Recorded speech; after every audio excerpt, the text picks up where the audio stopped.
Hi everybody. I just wanted to show you Bozeman Cemetery. I know I've been talking about it a lot and I wanted you to see what we were talking about. Now amazingly, believe it or not, there's a lot of people buried right here. As a matter of fact, there's supposed to be people buried under those tracks as well. As you can see, there's a few tombstones, and then this is the granite obelisk that was put up by some of the descendants, including me, of the people that are buried here. And there's a historical marker. So as you can see on this obelisk, there's people from the War of 1812 and Moses Ward.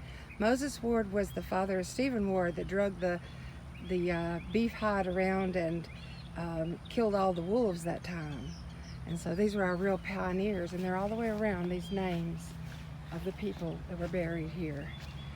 And anyway, there's one that says was born in 1829, born in 1819. He happened to be one of my great grandfathers. And there's Stephen Ward. It says he served in the Civil War. He's the one that killed the wolves. And then we've got a historical marker that we put together, but you can come over here and look all the way around this obelisk. There are the names of the people that were buried out here, the pioneers. Now this is Bonner Street, and that was where the old Town Bluff Road was for hundreds of years. And so we don't really know how long. I was just gonna walk you around. There's graves out here. We don't know where they are. There are War of 1812 graves out here.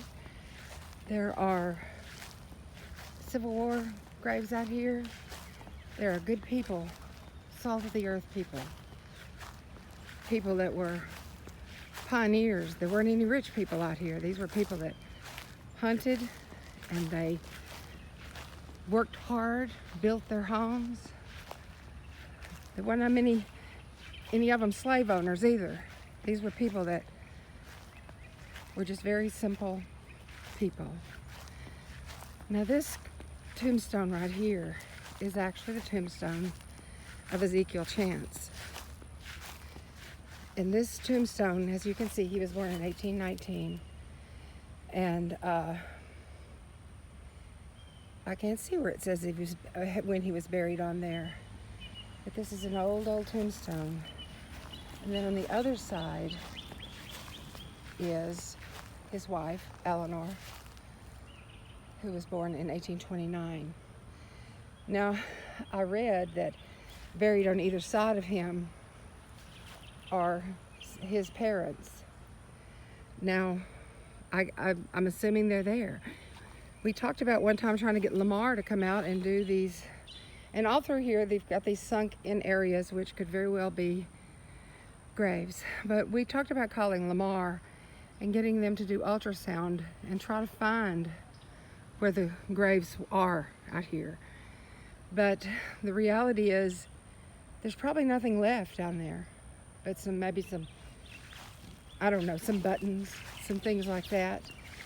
Now, there's a couple of more tombstones out here, and this is over in this section.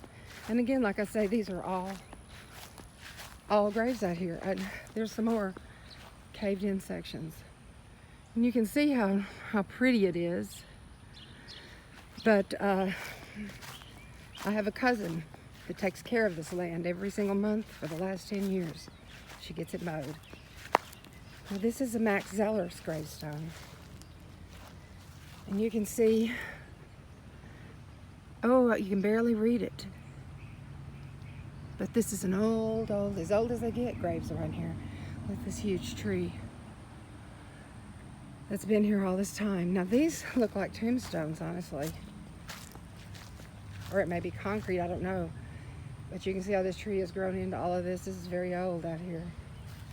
There's another grave stone left, or a part of one, over here. And then whatever this concrete section is, I don't know. They're graves. This looks like a baby, probably. And then this one, James B. B. Moley, who died in 1895. So again, like I say, the railroad is supposed to be built over some of these graves, which is terrifying. Here's another grave that I guess I ought to get out here and clean off and see who it belongs to, because I'm one of the descendants. There's not many of us left, but you can see that those probably were graves over there. And as you look through this old pioneer cemetery that we have worked very hard to protect the site for some time, but this is the final resting place for the people that built this country around here. And hopefully we can preserve their memory. I see depressions over there as well.